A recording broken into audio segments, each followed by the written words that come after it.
Welcome to Final Drive TV. Today we're here at Thunderhill Raceway to bring you the season opener from the Nitto Tires United States Touring Car Championship. Thunderhill's located in Northern California and it's a fantastic facility. Always lots of action here. But first, let's go down to the pits, talk to Becky and Jeff who have the latest news for us. Good morning and welcome to the 2011 Nitto Tire United States Touring Car Championship. I'm Becky Arsham. I'm Jeff Lepper. And have we got some news for you? Yeah, tell us about it. If you've been following USTCC.com and WTCC.com, Motorsports.com, RaceSite.com, Racing1.com, ESPN.com, SpeedChannel.com, SpeedTV.com, it's been everywhere. US Touring Car now has a great affiliation with World Touring Car. The team bosses got together. They started talking about World Touring Car wanting to come to America next year. Absolutely. They're wanting to do a race in 2012, so they kind of set a coalition. We're kind of going to be running under Group N rules with U.S. Touring Cars, kind of fits in the Group N, so it would be a great support race for World Touring Car. Absolutely. But that doesn't matter, because 2011 is what matters, because 2011, our champion, of course, Pete Bovenberg, last champion, he's looking at the chomps. He's building a new car for this. Not only Pete, but we have some returning champions. Returning champions. Dave Brown's back again. Tom Lepper's back again. We've got some amazing drivers in the field. Kind of like Formula One this year. Champions everywhere. So tell me, what is the 2011 champion going to get out of this? Well, not only the 2011, but affiliation? the entire podium, the top three, get an invite to the World Touring Car Banquet in Europe at the end of the year for 2011. To honor their hard work during our season. And the champion of the series is going to get a test and a World Touring Car at the end of the year in Europe. Well, we talk about the race. We have usually at U.S. Touring Car, we have a two qualifying session. The best time combined out of the two sessions. Remember last year, we had one session over 2 days, two sessions over 2 days was separated by 0.003 of a second in one of the qualifying sessions. Yeah. Unfortunately, the format this race is going to be an hour-long race. No two-session qualifying, only one session qualifying. Right. So where these guys qualify later today is going to be where they start. So they're going to have these cars tip-top shape, first race out. They better have these cars ready. Yeah, this is a good point. We've got a lot of returning racers. We've got a lot of returning cars. But we also have a lot of brand-new, untested, first-time at the track cars. So an hour-long race, I mean, that's a 20-minute practice, a 20-minute qualifying, and then, hey, we're racing. And you are out there. Right, we're here at Thunderhill Raceway. Your car, the BMW, looks a little different this year. It does. It's kind of a bright shade of yellow. Yeah, the Go-Go Gear OCIX BMW, I was honored to be picked up by the Go-Go Gear team, so looking forward to racing with the Go-Go Gear and all of their crew. They were so kind to set up the car. The car is much faster than last year. So much faster. So there's more to it than just the yellow paint job, you're telling me. That's right. We had to match the paint with what's under the hood. So we put in a nice M3 motor. So hopefully we're looking to be much more competitive this year. And for the guys who ran up front, watch out. We're coming. Excellent. So we're looking at a 1 hour race tomorrow. Any strategy? Anything you want to share with us? Absolutely. I'm going to go out like a rabbit, make everybody break their cars, and come in first place. I heard there's rumors about you building a new one. You're on the pole, past champion. Honda HPD is putting up a bunch of money for Hondas. Are you sure you want to get a new car? Well, the cat's out of the bag now. I guess everybody's hearing it. It's all over the web. Yeah, we're putting together a new car. Honda HPD has been great in helping us, giving us a little information because they've built a few of them. And we acquired a new Honda Civic SI, going to be a 2010 coming out. And we'll build it to U.S. Touring Car specs. Tell us about this car. Well, we built it with the help of Hyundai and many of our other sponsors. Long list of people that helped out, from Metric Motorsports that did the cage to all my crew guys that helped out, to all the various sponsors that helped out.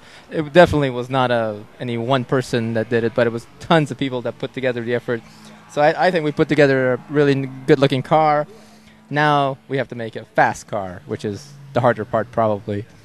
So just a little background here. Barrett is a longtime racer, first time with the United States Touring Car Championship. Let's move on to qualifying a little bit. Where'd you place? So I was fourth and didn't get a whole lot of clean laps, but I'm excited to push and maybe even get some faster times out on the track as we dial in the car. I'm here with one of our newcomers. This is Brandon Kraus in the Roger Kraus Racing DW Pumps Black Tracks Performance Honda Prelude. So Brandon, first time in this series, long-time competitor. You pretty much run everything with 4 wheels on it. Stepping the move up here to U.S. Touring Car. Tell us about it. Well, Honda Challenge kind of died down a little bit, so you guys got a good car count coming here, so I figured, heck, I might as well bring the Honda out and run with USTC and and everybody's really friendly. My car did break in the race. We have an electrical problem. I actually have some competitors that I'm racing against this weekend helping me actually work on the car. So, you know, the support and the effort that everybody gives around here is really great with NASA and the USTC touring cars, and everybody here is really friendly. And I just hope to get this problem fixed by tomorrow here, so we'll see. Hi, I'm standing here with Dave Brown, the driver of Life's Good Racing Team. Dave, you're driving the Lancer this year. Yeah, the Lancer Rally Art works, and Hawk Brakes are helping us out, and Bridge Luck. So it's a brand new car. Literally yesterday, we got the first 10 laps on it, and we did about another 20, 30 laps today with the rest of the group. And you know, 05, 06, we had some good years, and kind of sat out, did some other stuff for a few years, and oh boy, the rest of the field's really stepped it up in the last couple of years. So it's we're gonna have a fight on our hands. I think it's gonna be an exciting year. They certainly have. So as you mentioned, the 05 and 06 Nitto Tire United States Touring Car Champion. We're looking to see what you're going to bring this year. So tell us a little bit about qualifying. Qualifying was pretty good. I got a good spot to get out there, and I was a little worried about the car, so we took it easy for the first couple of laps, and then threw it down pretty hard, and it held. It didn't break. It didn't stop. It kept going. So we got a good lap in, and good enough for third. And so I was really, really happy with that. I think the session came out a little bit early, but thank goodness, because then everybody else is coming after me like a bunch of vultures on something on a highway. But but we had a pretty good run, so I'm pleased with that. And we had a good race today. Looking forward to the big long race tomorrow. That's I think that's going to help us as long as we keep running. You know, a new car and all that. It's we're a little down on power, and that's good on fuel. So that's good for fuel mileage. So we'll look forward to a good long race tomorrow. We just had a minor oil leak that turned into a fire, and yeah, just normal stuff. It's a Dodge. What do you want me to tell you? Well, as fast as Kurt Simmons always is, it seems like people think he's on fire, of course, with that Dodge SRT4. So what'd you do in the off-season with the car? Anything changes? Anything big going on with the car right now? Nah, just maintenance and changed a couple little things on it. Really spent some time, though, building the second car. We have another one that got painted, and it's just a matter of finishing putting it together. All new motor, new everything. So that car will probably be out next race or the one after, one of the two. Well, I'm here with a new old-comer, Felipe Cabezas, and his T&I Racing Mazda 3. The car looks a little different than last year. It's missing a little roof that goes all the way back, so you got a new car. Tell us about it. Yeah, we had a rollover at Turn 8 last year, so team owner Ron Valtierra picked up this chassis. We stripped all the powertrain off of the old car, and here we are. Now waiting for some more parts that broke this morning. A pulley where the AC compressor goes, so that part's coming up now, and hopefully we'll be able to make the race tomorrow.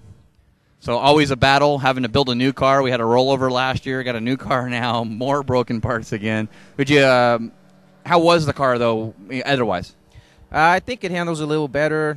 We also upgraded the brake system, so it stops better. It has a bit more power, so everything's a little better on it. So I think it's an improvement over last year's car for sure. Well, we're walking through the pits, trying to find storyline, trying to find stuff to talk about. We had our qualifying session. We're here about an hour before the race now for our hour-long race. We tracked down Dave Brown. He's walking by. We're like, no, you're coming with us. So we got Dave Brown here driving the Life's Good Racing Mitsubishi Lancer. Well, in qualifying, you did qualify third. Congratulations. Thank there. you. You're going to be on the left, which is the preferred line going in turn one here with the left-hander. All-wheel drive car. Yeah. So I think the only all-wheel drive car in the series right now. So, of course, the patented U.S. touring car standing starts. What's your strategy besides blowing everybody away on the start? Well, you know, the challenge, what I need to do is be on the front row, because then I can really exploit that all-wheel drive launch. You know, a few years ago we were running Evo and was able to do that. As long as we qualify the thing on the pole or on a outside pole, then we can get the horrendous launch that the all-wheel drive gives you. A little more challenging in third. I love to be starting third. If I'm not first, I love to be third because it's the inside row again. But doggone it, now I got Pete in front of me. And if I launch too hard, I'll launch right into his tailpipe.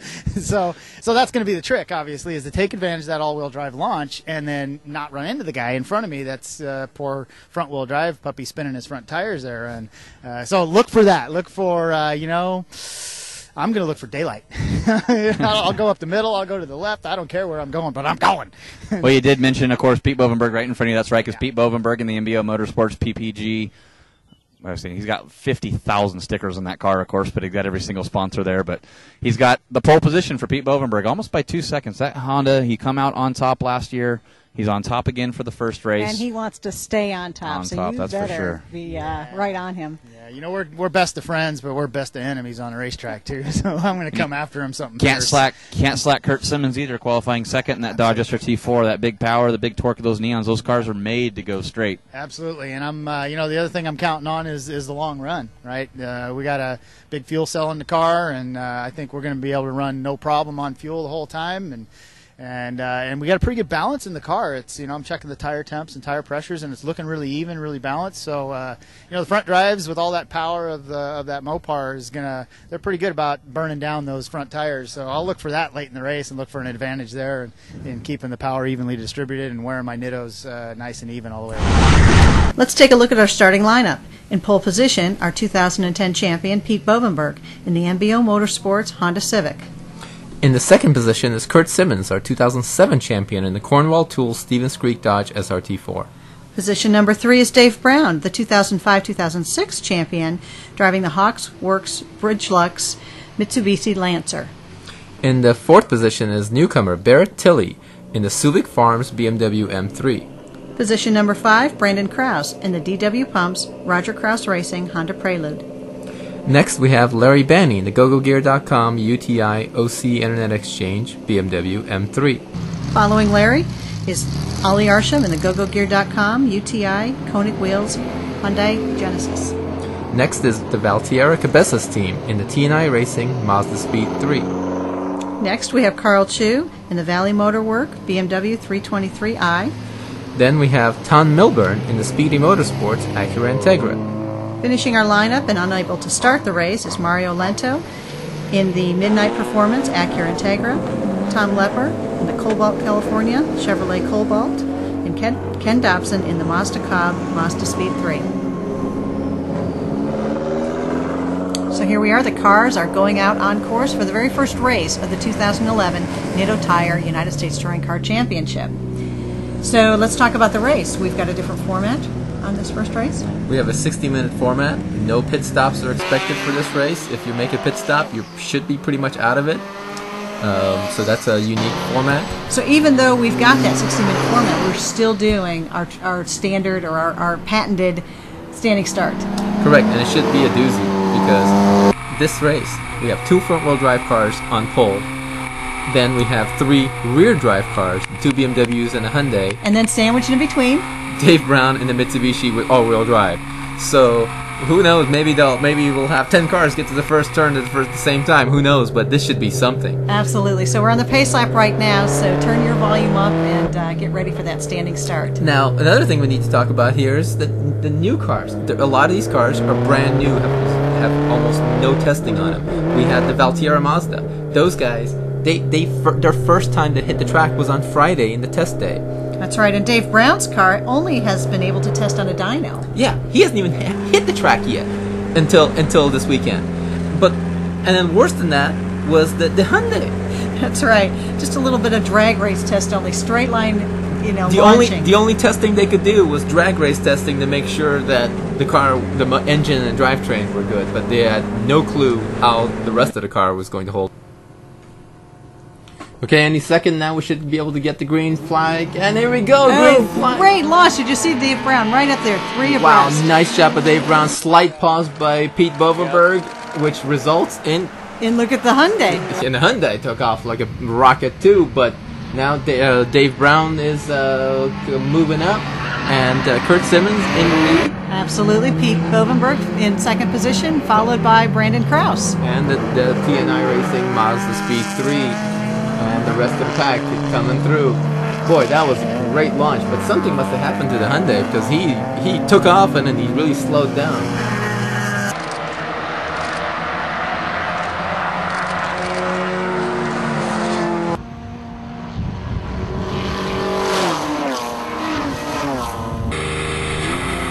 Okay, let's take a look at the in-car camera from Larry Banney. Oh, look at almost got pinched in the wall there.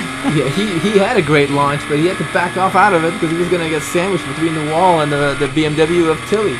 So he lost a ton of speed right there. He just took that corner back from Tilley, so there you go. But yeah, but boy, that was a close call right there. He could have been couple of black marks on that brand new paint job of his. Correct. And now here he goes. He's behind his teammate now, behind the That's right. other yellow Hyundai Genesis Coupe. Tucked right in behind there. And they're going around, but he did get past Tilly. But boy, you know, and we always used to say, you know, if you have a choice between a concrete wall and another car, Choose another the wall, car. Choose the car. It's a lot softer than concrete, and it moves. So. But in this case, he did choose to back off, which was a smart move at this time. Right, and now we have the Carl Chu BMW, the Valley Motorwork BMW, going by him. Now we're on board with Dave Brown. So let's take a look at that working. Wow, look at that thing take off. Just timed it perfectly. But wow. In the end, you can see this. Kurt did get the launch, and he held that first place position into turn one. Boy, something didn't sound right either. He took off, and everybody else went by him. 4 cars went by him, practically left him in the dust. But he passed the Hyundai. And, now he's in 4th position behind Brandon Kraus. And the Brandon that car looks like it's just glued to the ground. Boy, that thing looks great. But well, lucky for him, he did have some issues earlier or yesterday in qualifying. I don't know if he even got a good qualifying in, did he? He only got like 4 or 5 laps the whole weekend and had all types of issues and everything. Electrical issues. So reliability is we have to watch out for that. That's true. So we'll see what happens in the next 60 minutes. But for now, he's holding 3rd and strong in that 3rd position. Yeah, yesterday, I think Brandon in qualifying, as soon as he left the pits, he didn't even make it to turn 1 when the car shut off. You know, that was really bad. Bad for him. Short walk back to his pit space, but no, that's not how you want to end your qualifying session. Now here we go. Dave Brown is just got passed by the Mazdaspeed. Now we're on board with our pole sitter Pete Bovenberg. See what happened here. We're going to see that. Okay, we see Kurt's car up there in the right-hand side of the screen. So he does get tucked right in. Who knows what happened on his start? Kurt did end up with a good start. And as you know from the in-car from Dave's camera, he did drop back to 4th. But Pete, if he didn't have that small pause at the beginning, he would have been up in the lead instead of trying to get by his teammate now, Kurt Simmons. That's true. You know, one of the hardest things to do when you're off season, you can warm your car up, you can do testing on your car, but these standing start launches are not something that you can really practice. Whoa! That's beautiful. He really wants by that car. Kurt's one of the hardest people to pass. So. Even if it's your teammate, it's still going to be a tough fight. That's right. Racing's racing, and they're both looking for a championship here. As you know, Kurt Simmons was a 2007 champion, and is he going to make it? Oh, this is so close. Oh well, is here Kurt we go. Back off at the kink. Here we go. No, of course not. Kurt backing off. That's impossible. He owns that one. So. Yeah. So you can kind of tell just that Pete seems to be faster. I would suggest that if Pete was going to get by Kurt, then he could probably rocket off into the distance. Looking at you may be right there. And Kurt and Pete have been teammates and racing against each other for a number of years now. So they both know each other's strengths and weaknesses. And so that's part of the cat and mouse fight that you go through on a track like this. Right. And here goes. He's trying to pass on the outside now. You know, it's funny because it seems like certain areas Kurt has more power. Next thing you know, Pete has more power. It's kind of strange. Here we go. Here we go. No, okay, I think he got it now. Outbreak into turn 14. And yes, there you go. He's got that. That's he got the corner. So now Pete got the lead. Now we're on board with Kurt Simmons. Let's see how it looked from Kurt's point of view. That's right. A little sluggish off the line, but just enough to get to turn 1 first. He did hold it, and as you've seen from the other in-car cameras, Kurt owns turn 1, and certainly through this first lap. And nice clean start from Kurt. So still on the in-car camera with Kurt Simmons, we're heading into turn 14. I think this is where we saw Pete in this is the past. A replay of when Pete passes him. Now we're on board watching it from Kurt's point of view. Probably not too happy if I were Kurt. There we go. And Pete makes an inside pass. Takes him there in the 15 and down the front straight. Pete. But Pete, sacrificed some exit speed there, and now he's in jeopardy. Looks like Kurt's now in the draft mode and trying to get by. Look at that. Now he tucked in right behind him, so it looks like... I think if it was somebody else, Kurt probably would have gone on the inside if it wasn't for Pete. Pete has that turn 1 into the second lap. So now let's see if now the trick here is Brandon Kraus. Well, we were so focused on these two guys we forgot about Brandon being certainly there. Didn't see him tuck in there and take second position. So Yes. order right now, we've got Pete Bovenberg in first, Brandon Kraus in second, closely in second, and following in third is Kurt Simmons. And boy, look at Brandon. Brandon is just glued to the bumper of Pete, and just looks like those two guys are starting to pull away a little bit on Simmons. And yeah, and then right behind Simmons is the Mazda of TNI Racing Mazda, driven by Felipe Cabezas right now. And on board back with Kurt Simmons now, and looks like Brandon's going for the lead now. Look at that move, Brandon. Oh, he took it. He's got it. He's got it. There we go again. Turn 15, going down the front straight again. Nice move by Kurt. And here we go. Now we're on board Felipe's car, watching the same thing again in a replay. And nice pass, clean pass by Brandon. And now Brandon's the lead. Pete Bovenberg in second place. Kurt Simmons in third, followed by Felipe. And now this is another replay of the same thing again on board with Bovenberg's car when he gets passed for the lead by the Prelude of Brandon Kraus. Look at that Prelude go. Didn't even move. That thing is just glued to the ground. We need to make sure he's running Nittos, or is he running super glue tires or something? I think he's trying to make up from yesterday, and you know, yesterday's electrical problems he had, he really owes his race, I think, today, or at least the progress that he's doing right now to the MBO team. Yeah, those guys came through really for him and helped set his car. Well, beautiful. Dave's driving hard in that Mitsubishi, and he's right behind him. This is the second pack, led by Dave, followed by Arsham in the Hyundai Genesis, and the JagoGear.com Larry Banney car, the M3, followed by Tilly. Those four guys are also real close. They're going back and forth with each other too. We're back in car with Dave Brown. Yes. Now Dave has a unique camera where you can see both sides, and here goes the Genesis going by Dave Brown on the straightaway. Hold it on the straight? Yes, he makes the pass stick. Yeah, there you go. And Larry tucked in right behind. Now looking on board Dave, you can see the Genesis through the rear view camera, and lost a little speed there. The Genesis taking advantage of the draft and coming up, that passes him easily. Beautiful, beautiful. I really like the camera setup that Dave has here. You can see what's going on behind and in front, and for these close races where there's a lot of passing back and forth.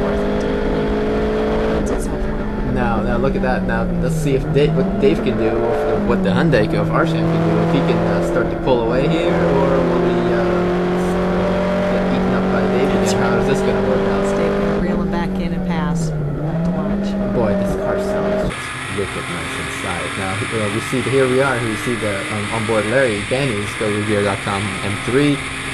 See the same thing in replay mode as the coming Hyundai up behind Dave past, Brown into turn one. Boy, this is going to be a big fight all day long, I think, between the four guys in the first pack and the four guys in the second pack. And here we go, Dave. He's got the exit speed. Is he going to go for it? Now they're side by side, going for the kick. This is the same thing that Pete and Kurt were going at it, and this time Dave takes it. Absolutely. So nice pass by Dave. He went and took the position away from Arsham, but we got problems. The Mitsubishi has problems. Got a lot of smoke going on there. That's not a good sign. That means. Okay, we're going to see what happens with that. Right now we're here on we board. Go. Bovenberg has to pit now. He was black flagged for sound violation, so now he's pitting for sound. And now Kurt Simmons has problems. Kurt Simmons broke down parts at the top of turn 5, so he had an issue. He's out. And we'll see what happens. We'll find out what happened to Pete in a little bit. But now Larry Banney is trying to make a move on his teammate on the Hyundai. Make a move. It looks like he's taking the move. He's passes leading. him on the braking at turn 1. Now Larry Banney's ahead ahead of the Hyundai. Ahead of Hyundai. And Brown is out with his something on. He had some kind of a problem, and now the Mitsubishi is out. So we've got Kurt Simmons out. We've got Dave Brown out. And down the lap is Bovenberg. He's down the lap. He's trying to they fixed this exhaust problem, sent him back out, but now he's trying to catch back up. He's one of the fastest cars on the track. He's trying to catch back up. Meanwhile, the foursome battle has become a threesome now between the two M3s and the Hyundai Coupe. And boy, look at that. The BMW passed up Larry, the Tilly BMW M3, and now looks like the Tilly BMW is going past the Hyundai. Yes, he made that pass good too. So Tilly made up 2-3 positions right there with his M3. He's getting stronger every lap. All these cars breaking down. Oh, speaking of breaking down, it looks like now he's got problems. Oh, jeez. You know, a 60-minute race is a long, long race. Boy, what a race this has been. Yes, now we have, to recap, to give you an idea, because we're all confused here, Brandon Kraus in the Prelude is in first place. He's followed by Felipe in the T&I Racing Mazdaspeed 3. These two guys are running 4th and 5th. And third place is Pete Bovenberg after his pit stop. He's rocketed past. Very strong comeback all the way through the field. He was a lap down earlier in the race and has done a fantastic job moving up through the field. But you know who's done a fantastic job? This guy right here. Absolutely, Brandon Kraus. Brandon Kraus taking the win. Felipe Cabezas in second place in T&I Racing Mazda. And, of course, Pete Bovenberg. Let's go to the podium now and talk to some of these guys.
Flag with the meatball came out, which is the mechanical flag for us. We had a sound issue. The track has a sound limit, and one of our mufflers came loose.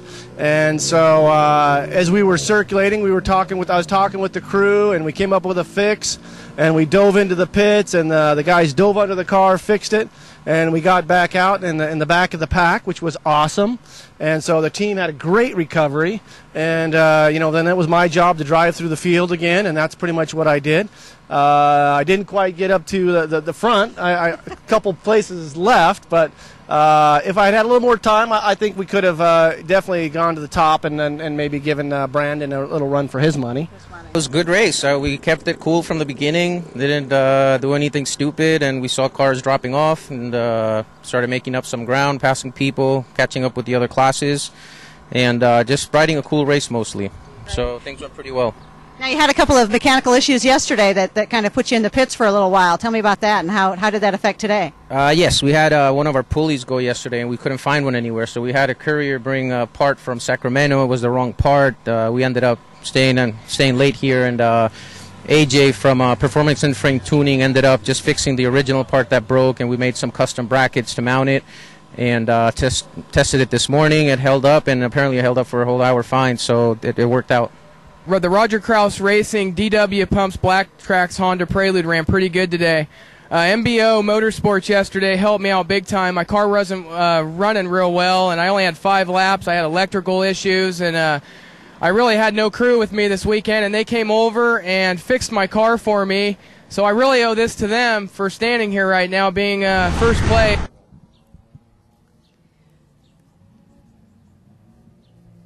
Okay, Jeff, can we talk about a spectacular weekend? It very was. It really nice. It's the weather just turned out great, didn't it? I mean, that's what I want to talk about is the weather, because we have to be out here in the sun at Thunderhill, and now it's actually overcast. It's really nice for us right now. So, but we had a race though, didn't we? We did have a race. We had an hour-long race today. Hour-long race, and we had the opening. Yep, we had the new car bugs. We had new car winner. We had all kinds of great stories going on. We had breakdowns, mechanicals, pit stops.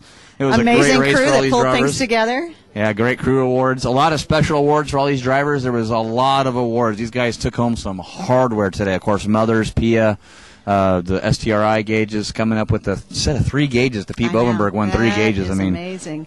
AM and Go Gear, and of course all running on this Nitto tires. We had GoPro cameras going to. We have Go lights. 4 years, still haven't got a GoPro camera. I know, Jeff. Maybe I just stopped talking about it. I just said no.